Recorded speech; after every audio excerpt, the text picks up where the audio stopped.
Esther saves her people. Just a few things about this story.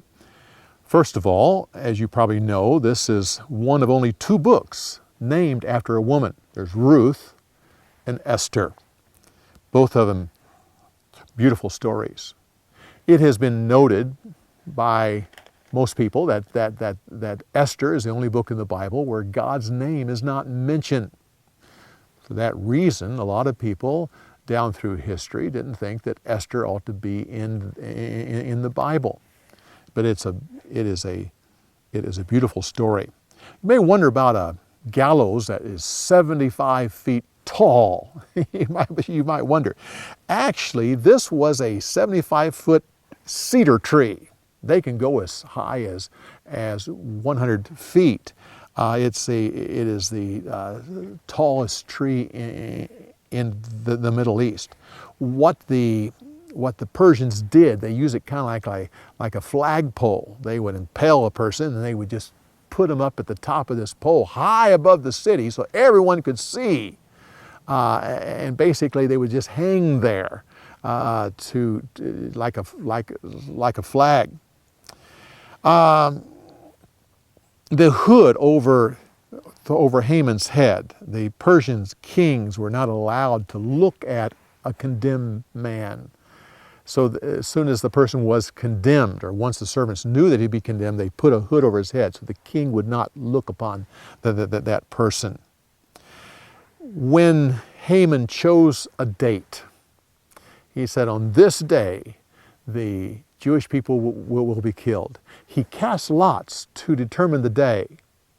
Today, that date is called Purim, which means casting of the lots. It is celebrated. The boys dressed up like Mordecai, and the girls dressed up like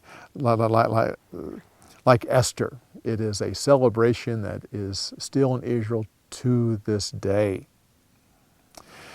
These events in this book happened 25 years before Ezra and 30 years before Nehemiah. Now, Queen Vashti, I have a personal opinion about her. You won't find this in any study books anywhere. This is just me. I believe that the king of Persia truly loved that woman. The scripture says that after his anger had gone away, he remembered her.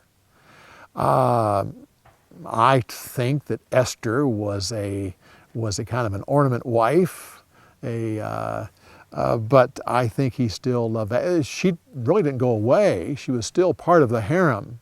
I think personally, more than likely, the king may have visited her a little bit more than Esther. You say, well, why would you think that?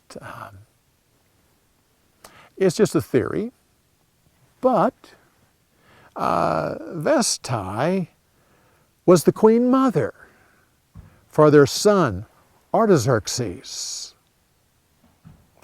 So, wronged by a husband, honored by a son. Come back next week when we continue on with more story insights on the story of the week. We'll see you next week.